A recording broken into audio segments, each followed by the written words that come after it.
자, 에스겔서는 에스겔이 썼습니다. 에스겔이 썼고, 오늘 성경 에스겔 1장 1절부터 3절까지 박습니다. 서른째 넷째 달 초 닷새에 내가 그발 강가 사로잡힌 자 중에 있을 때에 하늘이 열리며 하나님의 모습이 내게 보이니 여호야긴 왕이 사로잡힌 지 5년 그 달 초 닷새라. 갈대아 땅 그발 강가에서 여호와의 말씀이 부시의 아들 제사장 나 에스겔에게 특별히 임하고 여호와의 권능이 내 위에 있으니라. 그렇게 되어 있습니다. 자, 우리가 예레미야서를 끝나고 그 다음에 에스겔이 들어가는데 조금 뭐 들어가기 전에 미리 좀 생각을 하고 넘어가는 좋겠습니다. 뭐냐면 에스겔과 예레미야는 동시대 사람입니다. 동시대 사람이고 예레미야가 에스겔보다 약간 나이가 더 많았습니다. 예레미야가 예루살렘에서 이스라엘의 유대의 멸망을 이야기했던 선포했던 선지자라고 하면 에스겔은 바벨론 땅에서 유대가 망할 것이다, 예루살렘이 망할 것이다 라고 선포했던 그런 선지자입니다.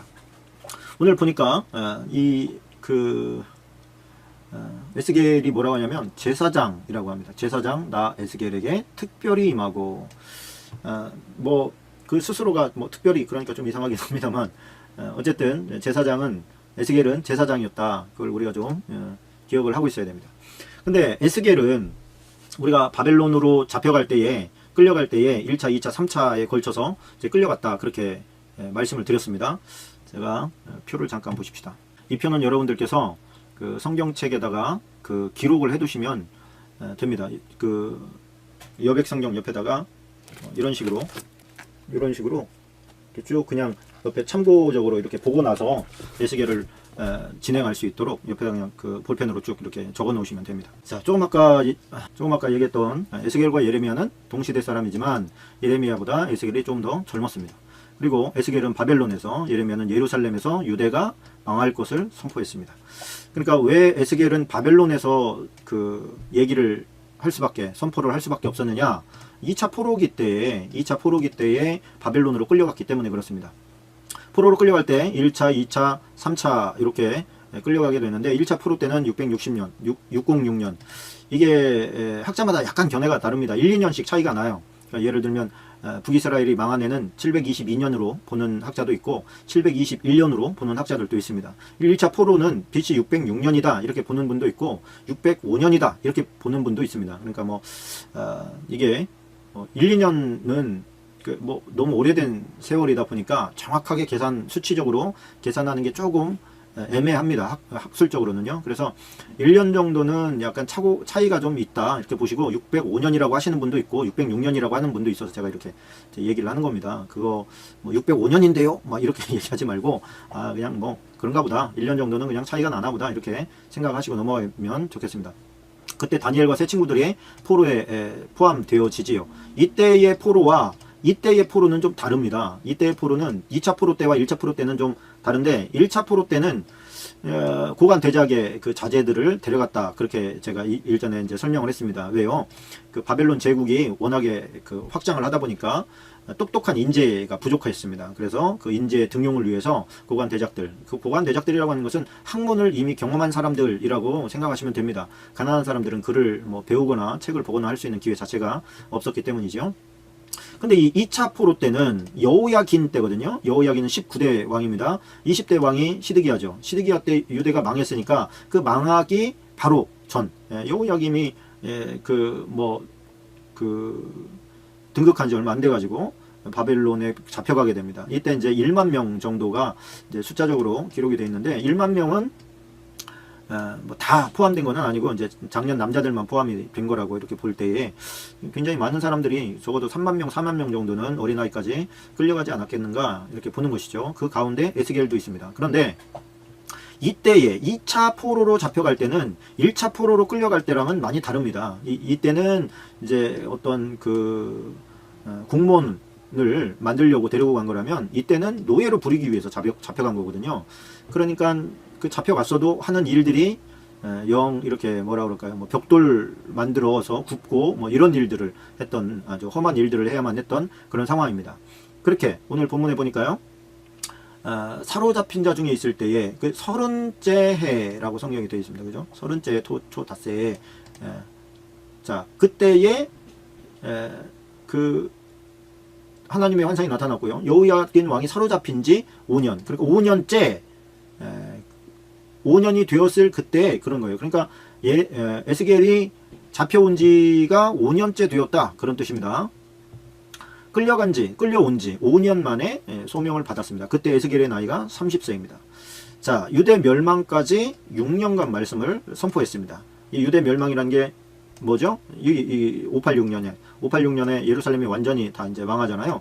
그 망하기 직전에 이제 6년 동안 바벨론에서 말씀을 선포했습니다. 이 6년 동안 바벨론에서 선포했을 때는 누구에게 한 걸까요? 거기에서 그 거짓 선지자에 의해서 우리가 이제 돌아가게 될 것이다, 금방 돌아가게 될 것이다라고 기대를 품었던 사람들에게 그런 생각하지 마라, 그 돌아가지 못하고 하나님께서 정하신 기한까지 여기 있을 수밖에 없다, 이런 이제 메시지를 증거한 것이죠. 그때 이제 이 6년 요 어간에 예루살렘에서는 그 예레미야가 지금 계속해서 하나님의 말씀을 선포하고 있었다, 그 얘기입니다. 자, 그리고 3차 포로 때 586년에 예루살렘이 멸망에 빠지지요. 이 멸망하고 난 다음에 에스겔은 16년 동안 절망에 빠진 백성들에게 하나님의 위로 그리고 회복과 영광을 볼 것을 전하게 됩니다. 자, 요거는 다 못 적으셨더라도 나중에 이렇게 그 되돌려서 이제 보시면 되겠습니다. 자, 그러면 자, 우리가 이제 생각을 해보십시다. 바벨론으로 끌려갈 때 이스라엘 백성들 이제 조금 이제 전반부가 지나야 되겠죠. 전반부에는 유대가 망한다, 뭐 이런 예언이니까. 그들이 가지고 있던 생각은 뭐냐면 토지 안에 성전에 계신 하나님, 이런 생각을 가지고 있었거든요. 그래서 그 나라를 잃어버리고 성전도 회파되어지고 그 다음에 이역만리 그 바벨론으로 끌려간 그들의 생각 속에서는 여러 가지 생각이 교차합니다. 그 당시에는 신들이 그 나라를 보호한다, 이런 개념을 가지고 있던 시대예요.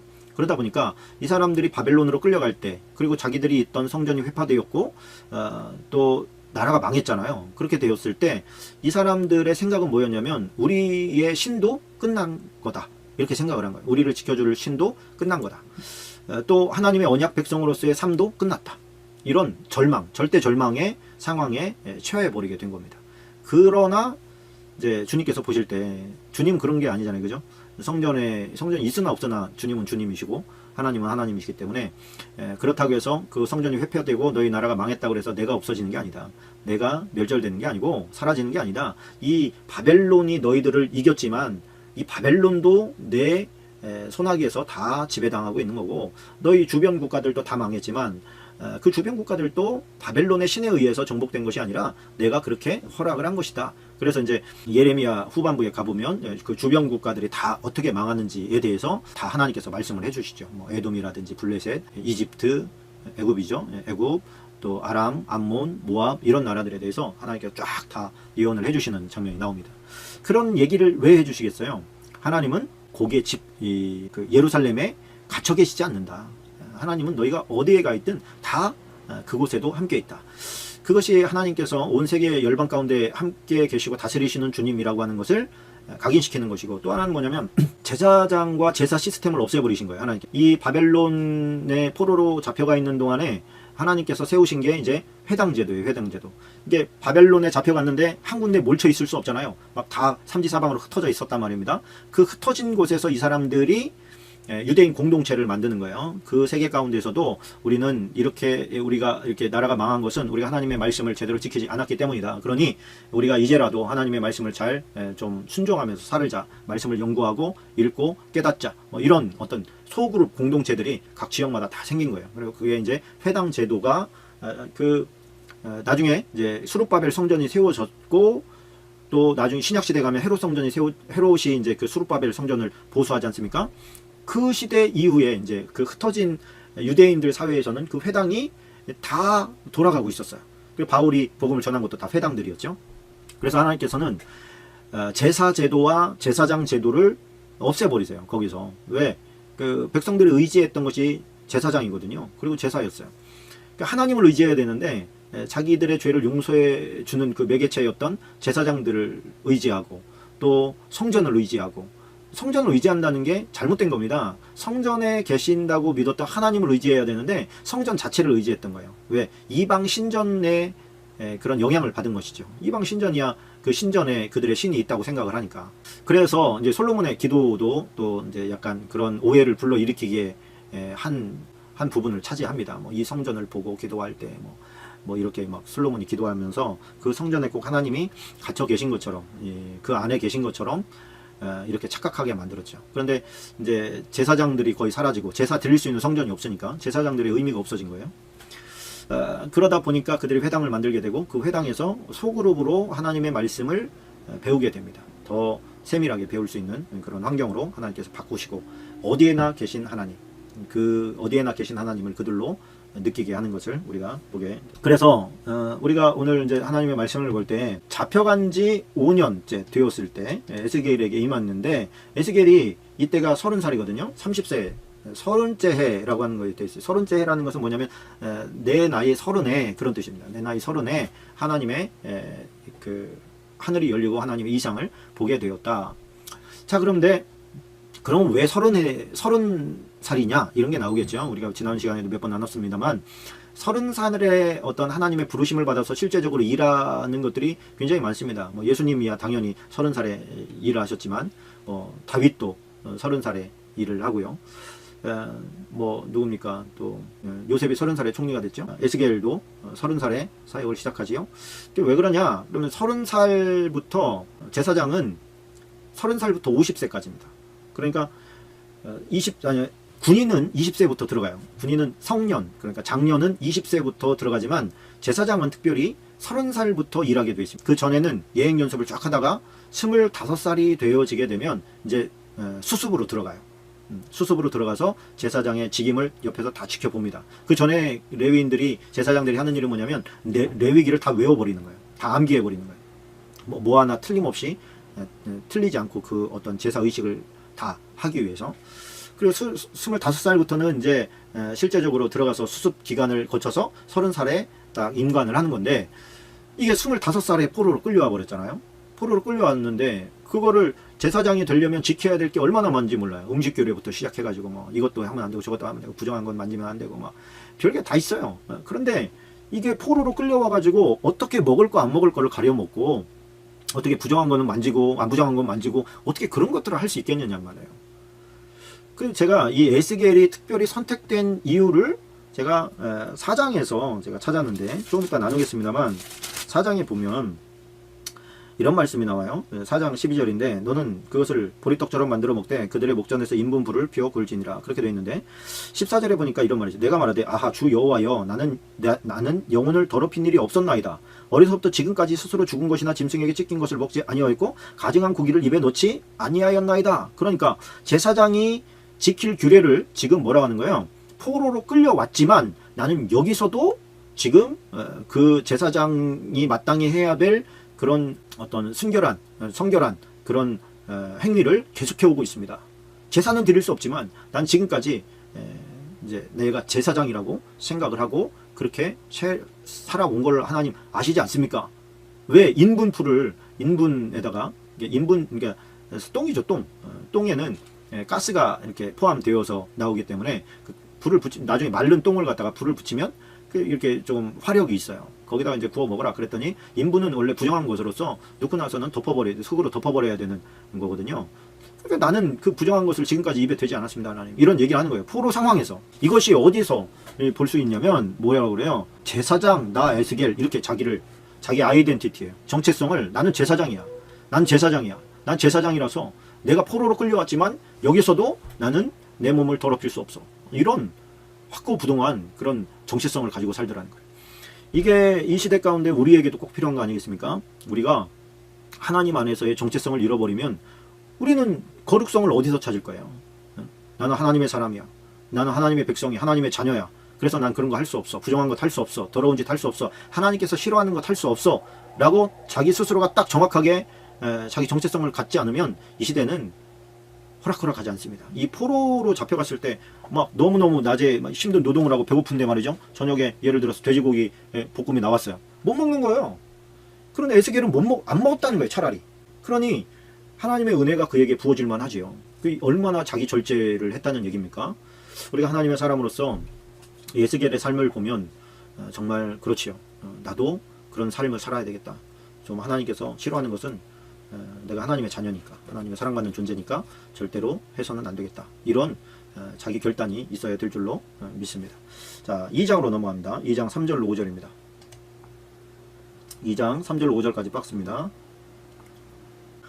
자, 내게 이르시되 인자야, 내가 널 이스라엘 자손 그 패역한 백성 나를 배반하는 자에게 보내노라. 그들과 그 조상들이 내게 범죄하여 오늘까지 이르렀나니 이 자손은 얼굴이 뻔뻔하고 마음이 굳은 자니라. 내가 너를 그들에게 보내노니 너는 그들에게 이르기를 주 여호와의 말씀이 이러하시다 하라.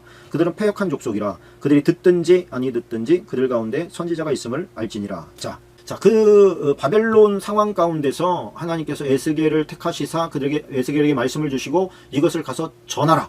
이스라엘 백성들에게 전해라. 그렇게 이야기하는데 이스라엘 자손에게 전하는데 그 이스라엘 자손은 어떤 자들이냐? 패역한 백성이고요. 하나님을 배반하는 자예요. 그리고 범죄한 자들이에요. 얼굴이 뻔뻔하고요. 마음이 굳어버렸어요. 자, 그런데 그들에게 보낸다는 거예요. 그러니까 다시 말하면 에스겔이 하나님으로부터 부름을 받았는데 그 부름받은 사역의 현장에 있는 사람들은 아주 강팍한 사람들이라는 거예요. 하나님 이렇게 하면 뭐? 하나님? 막 그러면서 비퉁배기 한 대 때릴 수 있는 그런 아주 강팍해진 인격체. 이게 왜 그럴까요? 험한 일을 하기 때문에 그렇습니다. 아주 힘들고요. 어려운 일들을 하다 보니까 그들의 마음이 돌처럼 굳어진 거예요. 근데 하나님께서 뭐라고 그래요? 듣든지 아니 듣든지 너는 내가 하는 말을 가서 전해라. 하나님께서 부르실 때는 그 주변 여건이 어떤지 이런 거는 별로 상관이 없는 것 같아요. 하나님 안에서 어쨌든 거룩하게 성별되게 살려고 하는 사람은 어쨌든 하나님께서 그를 들어서 사용하시는 걸 보게 됩니다. 근데 하나님께서 사용하실 때 그 사용이라는 게 좀 사람들로부터 인기도 얻고 재물도 좀 오고 막 박수 받고 인정받고 그럼 얼마나 좋겠어요. 하나님으로부터 쓰임 받는다고 할 때 그 쓰임은 대부분 너무 고달픈 일인 거를 우리가 보게 됩니다. 고달프고 힘들고 너무 고되죠. 바울도 그랬고 뭐 신약이나 구약이나 별로 그런 다르지 않은 것 같아요. 하나님의 일을 한다는 것은 고달픈 일인 것 같습니다. 그럼에도 불구하고 하나님께 쓰임 받는다고 하는 그거 하나, 우리는 천국을 바라보잖아요. 천국에서의 삶을 꿈꾸잖아요. 그러다 보니까 이 땅에서의 어떤 이 하나님의 소명을 받지 않았을 때 누릴 수 있는 것들을 뒤로 유보하는 거 아니겠습니까? 물론 뭐 이 땅 가운데서도 뭐 대접 잘 받는 분들도 없지는 않습니다만 제가 볼 때는 대부분의 목회자들은 다 이 땅에서 어떤 인정과 사랑과 어떤 그런 누리는 것과 이런 것들은 조금 이렇게 좀 별로 상관이 없지 않나. 뭐 그러나 또 하나님 안에 있을 때 하나님께서 주시는 위로가 있긴 합니다만 어쨌든 하나님 앞에 쓰임 받는다고 할 때 그거는 그렇게 우리가 환영하고 막 참 좋네요 주님 뭐 이런 거 많이 없더라고요. 그래도 사명자는 간다. 고고. 자, 3장으로 넘어갑니다. 3장 7절입니다. 3장 7절 박스입니다. 자, 3장 7절 박스 하시고요. 그러나 이스라엘 족속은 이마가 굳고 마음이 굳어 네 말을 듣고자 아니하리니 이는 내 말을 듣고자 아니함이니라. 그러니까 이게 무슨 얘기예요? 지금 내가 너 지금 보내는데 마음 단단히 먹어라. 걔네들 그렇게 쉽게 내 말 듣지 않아. 네 말 안 들어. 그런 말씀이에요. 자, 11절 가십시다. 11절. 사로잡힌, 이것도 박스입니다. 자, 사로잡힌 내 민족에게로 가서 그들이 듣든지 아니 듣든지 그들에게 고하여 이르기를 주 여호와의 말씀이 이러하시다 하라. 그러니까 다시 한번 하나님께서 그들이 얼마나 지금 마음이 강팍해져 있고 네가 하는 말이 먹히지 않을 것인지 다시 한번 강조하는 거예요. 이건 뭐냐면 에스겔아 마음 단단히 먹어라. 너가 지금 상대하는 애들은 같은 민족이긴 하지만 마음이 돌처럼 굳어버려서 결코 쉽지 않을 거야. 그러나 너는 말해야 된다. 내가 하는 말 그대로 해라. 그러면서 말씀을 주시는 장면입니다. 18절 19절 박스입니다. 자, 가령 내가 악인에게 말하기를 너는 꼭 죽으리라 할 때 내가 깨우치지 아니하거나 말로 악인에게 일러서 그의 악한 길을 떠나 생명을 구원하게 하지 아니하면 그 악인은 그의 죄악 중에서 죽으려니와 내가 그의 핏값을 내 손에서 찾을 것이고 내가 악인을 깨우치되 그가 그의 악한 마음과 악한 행위에서 돌이키지 아니하면 그는 그의 죄악 중에서 죽으려니와 너는 내 생명을 보존하리라. 자, 사명자가 해야 될 게 뭐냐면 할 일은 해라 이거예요. 네가 할 일은 해. 그러면 책임은 면한다 그거예요. 근데 네가 할 일도 하지 않고 멸망당하게 되면 그 핏값은 네가 치러야 된다. 걔는 망해. 걔는 사망으로 갈 수밖에 없어. 그러나 그에 대한 책임은 너에게도 있다. 그런 거예요. 우리가 할 수 있는데 하지 않는 것은 그런 죄가 있는 것이죠. 그 20절은 좀 밑줄을 치면 좋습니다. 또 의인이 그의 공의에서 돌이켜 악을 행할 때에는 이미 행한 그 공의는 기억할 바가 아니라 이게 뭐예요? 지금 의인이 죄인이 되었어요. 의의를 돌이켜서 악을 행하는 악인이 되어버린 거예요. 죄인이 되어버린 거예요. 그 사람은 그가 예전에 행했던 공의는 기억할 바가 아니라는 거예요. 네가 지금 죄인의 상태냐? 그렇다면 네가 예전에 아무리 청년 회장을 했든 여전도 회장을 했든 그 상관없다. 넌 지금 상태로 심판받는 거야. 그런 거예요. 내가 그 앞에 거치는 것을 두면 그가 죽을지니 이는 그가 내가 그를 깨우치지 않음이니라. 그는 그의 죄 중에서 죽으려니와 그의 피값은 내가 내 손에서 찾으리라. 또 반대로 내가 의인을 깨우쳐 범죄하지 아니하게 하므로 그가 범죄하지 아니하면 정령 살리니 이는 깨우침을 받으면 너도 내 영혼을 보존하리라. 또 이런 거예요. 네가 지금 범죄를 이제까지 해왔는데 네 말을 듣고 그가 삶을 고쳤어요. 하나님의 의 가운데 들어오게 되면 그는 이제 하나님께서 보실 때 의인으로서 대접을 받게 될 거라는 거예요. 그러나 아무리 그가 예전에 그 의인이었어도 지금 행하는 일이 죄인이면 그는 죄인이라는 거예요. 그러나 그 가운데 네가 껴있다. 너는 사명자니까. 너는 직분자니까. 네가 할 일은 네가 해라. 그런 것이죠. 자, 4장으로 넘어갑니다. 4장 1절로 3절까지 박스입니다. 자, 너 인제야 토판을 가져다가 그것을 내 앞에 놓고 한 성읍 곧 예루살렘을 그 위에 그리고 그 성읍을 에워싸되 그것을 향하여 사다리를 세우고 그것을 향하여 흙으로 언덕을 쌓고 그것을 향하여 진을 치고 그것을 향하여 공성태를 둘러 세우고 또 철판을 가져다가 너와 성읍 사이에 두어 철벽을 삼고 성을 포위하는 것처럼 에워싸라. 이것이 이스라엘 족속에게 징조가 되리라. 자, 이스라엘이 어떻게 멸망당할 건지에 대해서 하나님께서 보여주시는 거예요. 그 토판을 가져다가 한 성읍을 그리려는 거예요. 그게 성읍이 뭐냐? 예루살렘이다. 그리고 그 성읍을 에워싸요. 누가요? 바벨론이요. 그리고 사다리를 세우고 흙으로 언덕을 쌓고, 이게 흙으로 언덕을 쌓는 게 이제 토벽을 쌓는 거예요. 그러니까 일전에 한번 설명했는데 이게 성벽이라고 해봅시다. 그러면 여기를 가서 이렇게 올라갈 수 있는 방법은 사다리를 놓는 방법이죠. 근데 사다리를 놓는 것은 너무 가까이 가서 이렇게 위에서 뭐 돌을 던진다든지 이런 위험성이 있잖아요. 그러니까 아예 일찌감치 저쪽에서 또 흙을 이렇게 쌓아 올리는 거예요. 쫙 올리면 이쪽에서 뭐 화살도 쏘고 난리도 나겠죠. 그래서 뭐 앞에다가 이제 또 이렇게 세워놓고 화살 같은 거 막는 거 놓고 계속 흙을 쌓아가는 거예요. 이만큼 높게. 그러면은 그 흙으로 쌓은 거는 뭐 안 무너지잖아요. 어떤 거에도. 그러니까 한번 여기까지만 가게 되면 그 성은 그냥 끝난 거라고 봐야죠. 그렇게 정복을 당했습니다. 그 유대가 망할 때, 예루살렘이 함락될 때. 자, 그렇게 그 어떻게 정복될 것인지에 대해서 하나님께서 미리 말씀을 해주신 거고요. 똑같이 그렇게 당하게 됩니다. 자, 9절로 15절까지는 좀 밑줄을 치고 가시면 좋은데, 특별히 아까 말씀드렸던 거죠. 그 에스겔의 정체성을 말한 거예요.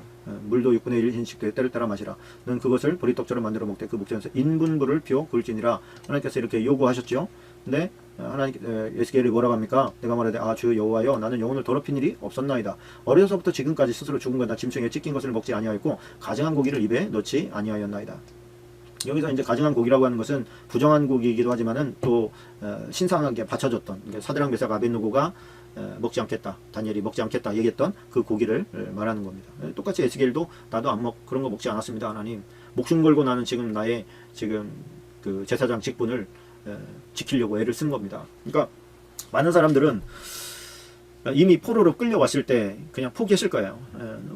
끝났나 보다. 우리의 이제 그 이스라엘 역사는 여기서 끝났나 보다.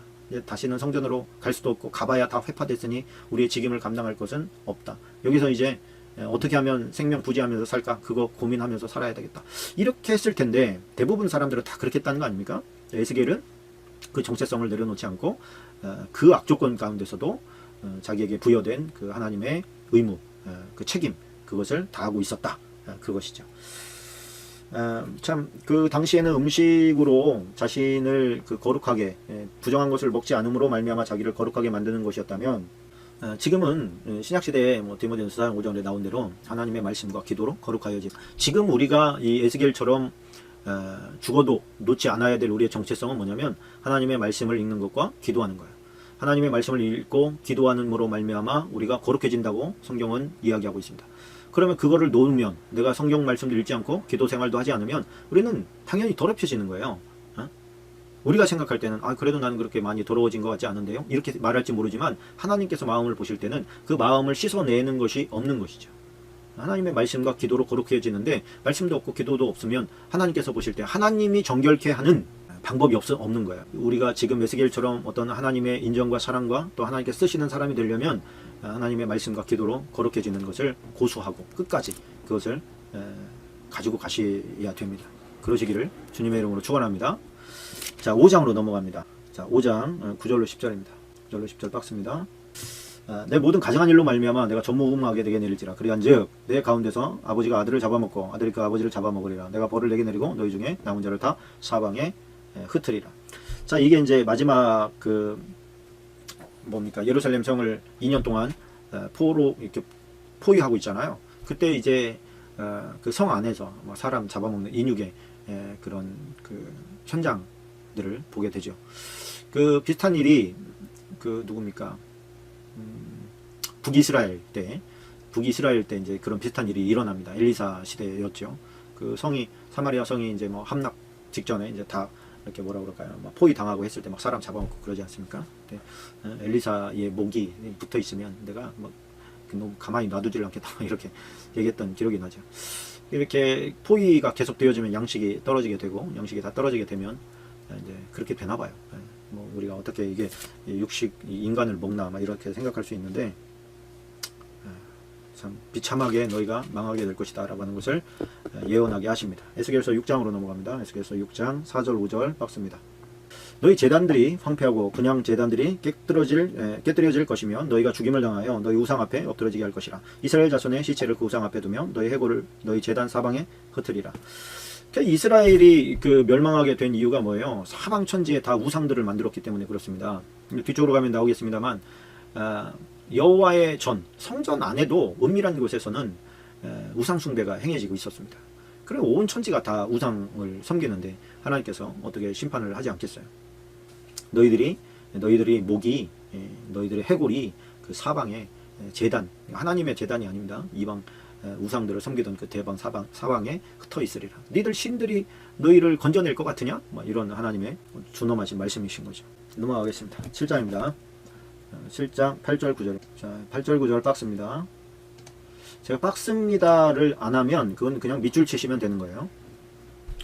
자, 이스라엘이 이제 뭐 거의 막바지에 이제 그 다다랐을 때 이제 하나님께서 주시는 메시지죠. 이제 내가 속히 분을 내게 쏟고 내 진노를 내게 이루어서 내 행위대로 너를 심판하여 내 모든 가증한 일을 내게 보응하되 내가 너를 불쌍히 여기지 아니하며 궁일이 여기지도 아니하고 내 행위대로 너를 벌하여 너희 가증한 일이 너희 중에 나타나게 하리니 나 여호와가 때리는 이임을 내가 알리라.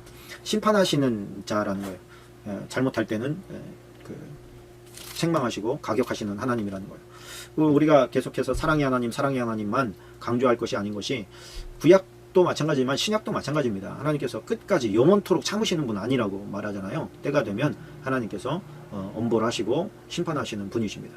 지금 이스라엘에 행해지고 있는 그 수많은 죄악들, 우상숭배에 따라 붙는 여러 가지 악한 행위들, 그런 것들 하나님께서 그냥 지금 심판이 아직 내려쳐지지 않았으니까 아무 일 없는 것처럼 느껴지는 거예요. 그러나 하나님께서 보실 때는 때가 다 된 거예요. 우리의 한계는 뭐냐면 그 임팩트 되는 그 시점을 모른다는 거예요. 그 전까지는 그냥 평화예요. 평화가 쭉 되니까 이때 뭐 도둑질을 하고 음란한 짓을 하고 뭐 거짓말을 하고 온갖 안 좋은 일들을 해도 아직 괜찮은 것 같은 거예요. 그냥 평화로운 거예요. 예레미야가 가졌던 의구심이고 욥이 가졌던 의구심이죠. 왜 악을 행하는데도 평안하냐 이거죠. 그건 뭐예요? 아직 하나님의 그 심판 때가 아직 조금 남은 거예요. 이때는 어떻게 보면은 회복할 수 있는 그런 기회가 될 수도 있는 것이죠. 근데 하나님께서 나 여호와가 때리는 이임을 네가 알리라. 자, 14절로 16절까지도 박습니다. 14절로 16절. 자, 그들이 나팔을 불어 온갖 것을 준비하였을지라도 전쟁에 나갈 사람이 없나니 이는 내 진노가 그 모든 무리에게 이르렀습니다. 밖에는 칼이 있고 안에는 전염병과 기근이 있어서 밭에 있는 자는 칼에 죽을 것이요 성읍에 있는 자는 기근과 전염병에 망할 것이며 도망하는 자는 산 위로 피하여 다 각기 자기 죄악 때문에 골짜기에 비둘기들처럼 슬피 울 것이며, 이스라엘이 이제 받는 심판을 이야기하는 것이죠. 너가 무기를 많이 준비했어도 감히 나가서 싸울 생각을 못하는 거예요. 왜? 적들이 워낙에 많고 강력하니까. 그 사울과 블레셋과의 전쟁 가운데서 군인이 있었잖아요. 무기도 있고. 그런데 블레셋에 나가서 싸울 용기가 없잖아요. 그죠? 이 골리앗이 나와가지고 막 우렁차게 조롱하고 우롱해도 나가서 싸울 수가 없어. 왜? 겁에 질려가지고. 그 기세에 눌려가지고. 그 블레셋이 아니라 어딥니까?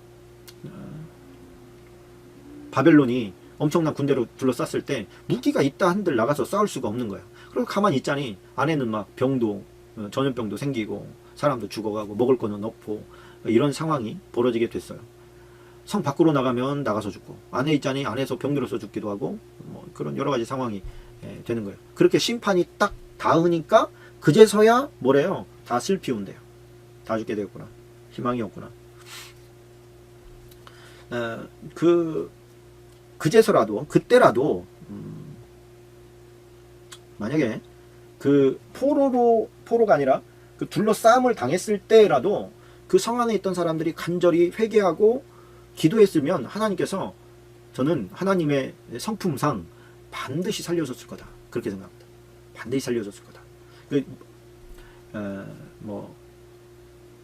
그래서 제가 볼 때는 죽기 전까지는 기회가 있다. 어찌됐든 죽기 전까지는 기회가 있어요. 그래서 죽기 전에 어떤 기회가 있는 거예요? 살 기회가 아니라 회개할 기회가 있는 거예요. 회개할 기회가. 회개를 통해서 구원받을 수 있는 기회는 있다. 회개의 기회가 없으면 끝난 거죠. 자, 8장입니다. 8장. 자, 이게 다 중요한데 이거를 어디에서 이렇게 하십시다. 8장 어떻게 하죠? 이거를 다 줄을 그을 수도 없고. 자, 그냥 그 8장은요, 그냥 쭉 그냥 그으면서 읽어가세요. 1절부터 보십시다. 여섯째 달 초 닷새에 나는 집에 앉았고 유다의 장로들은 내 앞에 앉아 있는데 주 여호와의 권능이 거기에서 내게 내리기로,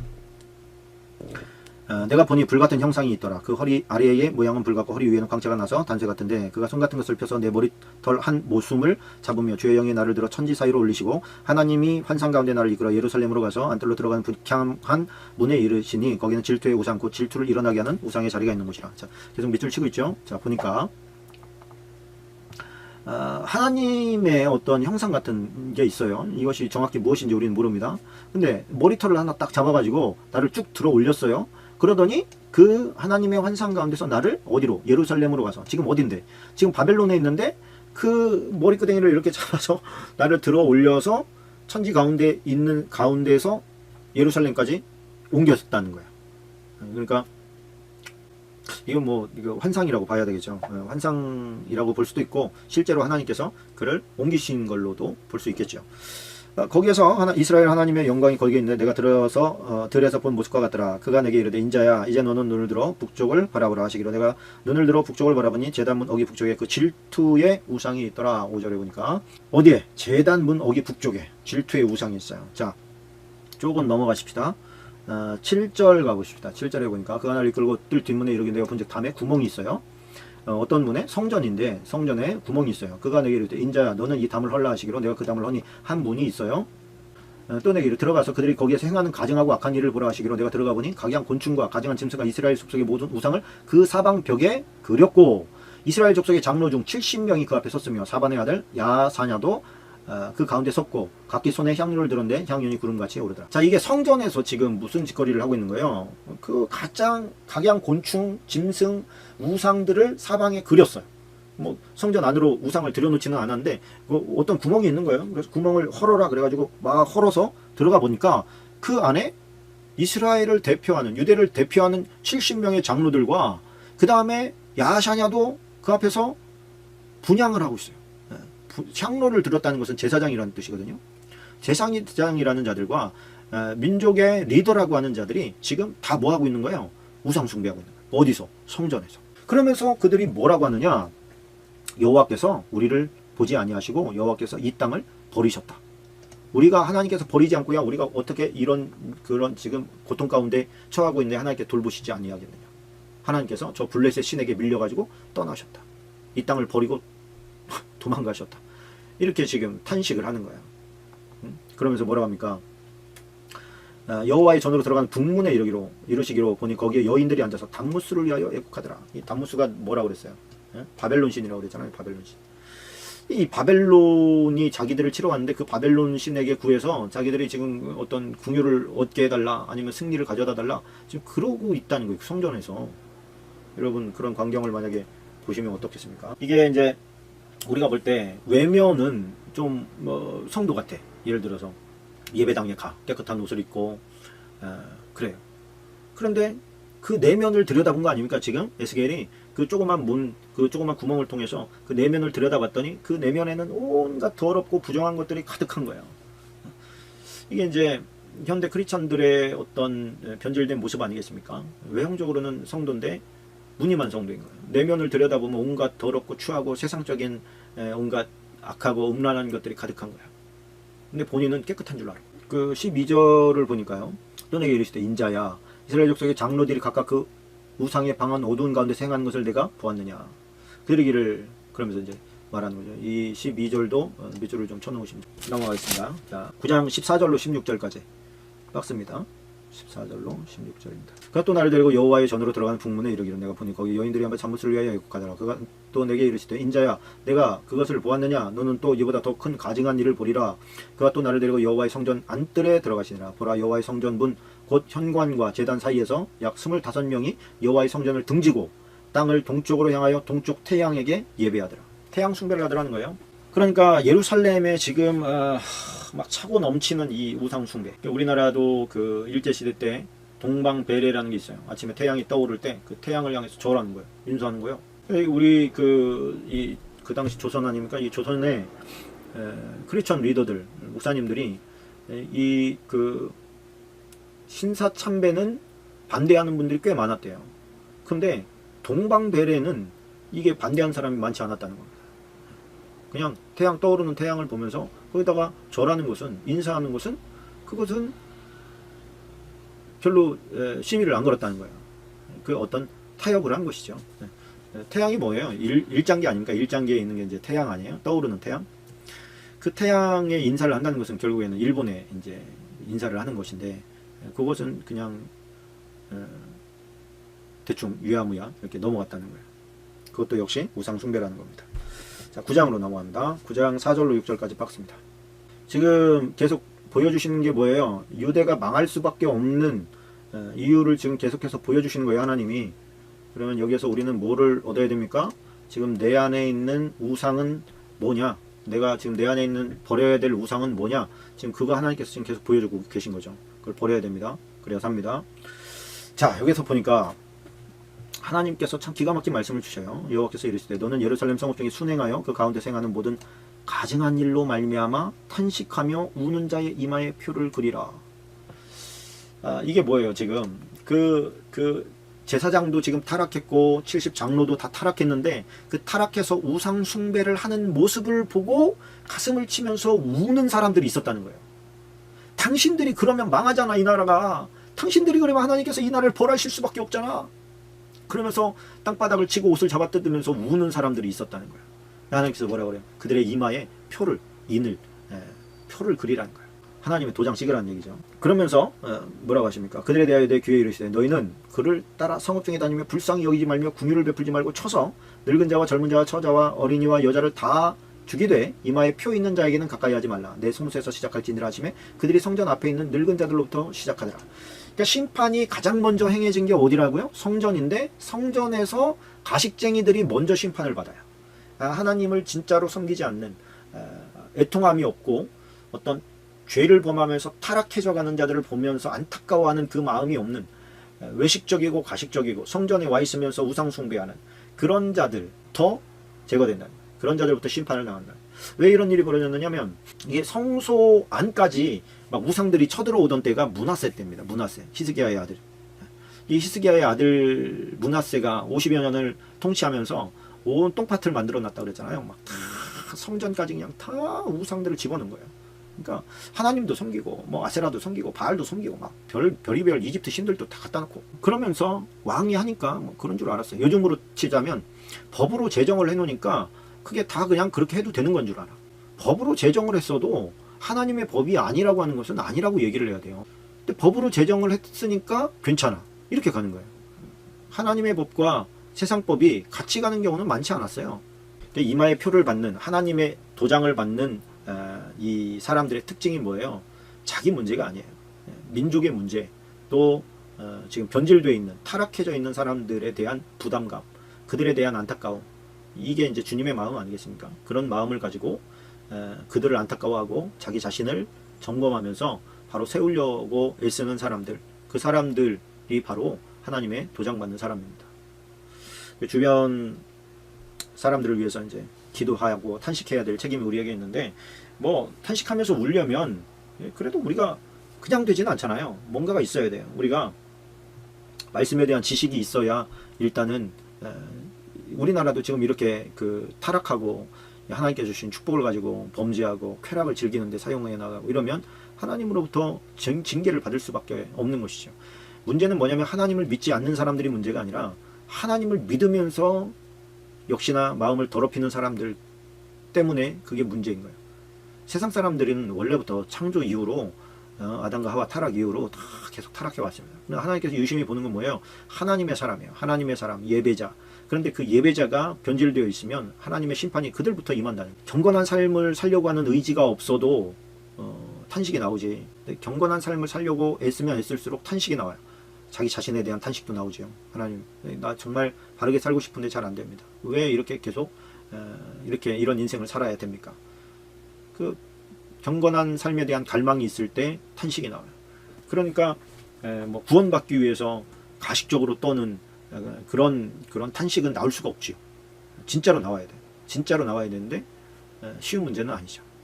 계시록 22장 11절에 보니까 불의를 행하는 자는 그대로 불의를 행하고 더러운 자는 그대로 더럽고 의로운 자는 그대로 의를 행하고 거룩한 자는 그대로 거룩하게 하라. 자, 이 말씀을 보면 마지막 때에 지금 예루살렘의 어떤 마지막 단계 아닙니까? 마지막 심판의 최정점이란 말이에요. 또 그 소돔과 고모라 땅도 심판의 정점 때 일어났던 일이 뭐예요? 악을 행하는 자는 계속 악으로 치닫고 의롭게 되고자 하는 자는 더 자신을 정결하게 하고 이 두 개의 사이가 없다. 두 종류의 사람만 있는 거예요. 하나님의 사람이라고 하면서 죄악으로 치닫는 사람도 있습니다. 그들은 심판의 1순위예요. 그러니까 믿으려면 제대로 믿어야 돼요.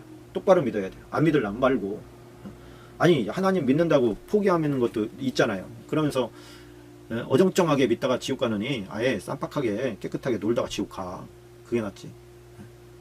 반화법입니다. 하려면 제대로 하자 그런 얘기예요. 제대로 하자. 자, 오늘의 마지막 10장까지입니다. 10장 20절로 22절까지입니다. 그것은 내가 그발 강가에서 보던 이스라엘 하나님 아래에 있던 생물이라 그들이 그룹인 줄을 내가 아니라 각기 내 얼굴과 내 날개가 있으며 날개 밑에는 사람의 손 형상이 있으니 그 얼굴의 형상은 내가 그발 강가에서 보던 얼굴이며 그 모양과 그 몸도 그러하며 각기 곧게 앞으로 가더라. 하나님의 천사의 형상들입니다. 그래서 뭐 이 땅에 있는 것들의 대표들을 말하고 또 내 날개라고 하는 것은 사방 동서남북을 말하고 전체적인 온 지구 덩어리 그리고 모든 그 짐승이면 짐승 뭐 그 인간이면 인간 바다세계면 바다세계 이런 모든 것들이 다 하나님의 주권 아래에 있다. 그래서 하나님께서는 단지 그 이스라엘에 부속된 이스라엘에 제한되신 하나님이 아니라 전 세계를 넘어서서 온 지구 안에 있는 모든 것들을 다 다스리시는 분이시다. 그때는 이 뭐 은하계라든지 전 우주적인 그 주인이라 뭐 이런 건 이해를 못하니까 그들이 생각할 수 있는 이 지구 안에 있는 모든 것들을 다 하나님께서 그 천사들을 동원하시고 역사하셔서 그 운행하신다라고 하는 것들을 우리에게 보여줍니다. 이 그 에스겔에 보면 그 하나님의 그런 표현법들이 많이 나옵니다. 이것을 뭐 학자들마다 뭐 다 자기 나름대로 좀 해석을 해놓은 게 있어요. 근데 그분들이 직접 본 게 아니잖아요. 그냥 깊이 연구하고 묵상해서 이제 풀어놓은 것일 텐데 그것이 이제 다 다르다 보니까 오히려 더 헷갈릴 수 있겠다. 지금 우리가 읽은 이런 말씀들 이것도 역시 헷갈릴 수 있는 문제입니다. 그래서 그 잘 모르는 것들은 억지로 풀려고 하지 말고 그냥 두세요. 이렇게 그냥 체크만 해놓고 두셔요. 그럼 하나님께서 어느 순간에 그거에 대해서 이렇게 눈을 뜨게 하실 때가 있고 깨닫게 하실 때가 있습니다. 그것이 별로 중요한 게 아니면 그냥 끝까지 몰라도 괜찮잖아요. 그죠? 예를 들어서 뭐 하나님께서 이런 거죠. 뭐 나를 만나려고 어떤 좋은 차를 타고 왔어. 그러면 그 타고 온 사람에게 집중해야 되는 거잖아요. 근데 뭐 거기에 뭐 어떤 차냐, 뭐 바퀴는 뭐고, 뭐 유리는 어떻게 색깔은 뭐고, 뭐 그 안에 있는 기능들은 뭐고 그런 거는 부수적인 거라는 거죠. 성경에 보면 에스겔서에 이제 특별히 그런 어떤 하나님의 임재 가운데 나타나는 그 주변의 상황들 이런 것들이 좀 표현되어 있는 것들이 많은데 하나님께서 그것들은 아직 밝혀주시지 않았어요. 최소한 저한테는 다른 분들 걸 봐도 여러 가지 의견들이 많이 있고 의견들이 많이 있는 것들은 그냥 뒤쪽으로 좀 넘겨도 괜찮은 것들이다 이렇게 생각합니다. 아주 중요한 것들은 기필코 하나님께서 알려주시겠죠. 자, 오늘 여기까지 하도록 하겠습니다. 잘 따라와 주셔서 감사하고요. 일단 진도 나간 데는 무조건 읽는 겁니다. 한 10장 정도씩 나가면 1시간 정도씩 걸립니다. 한 10장 정도씩 나간다 이렇게 생각하시면 되겠고요. 기도하고 마치도록 하겠습니다. 주님 고맙습니다. 에스겔처럼 우리 자신이 하나님의 자녀라고 하는 정체성을 가지고 이 어둡고 패역한 세대 가운데 구별되어서 거룩하게 살아가게 하여 주옵소서. 예수님의 이름으로 기도하옵나이다. 아멘.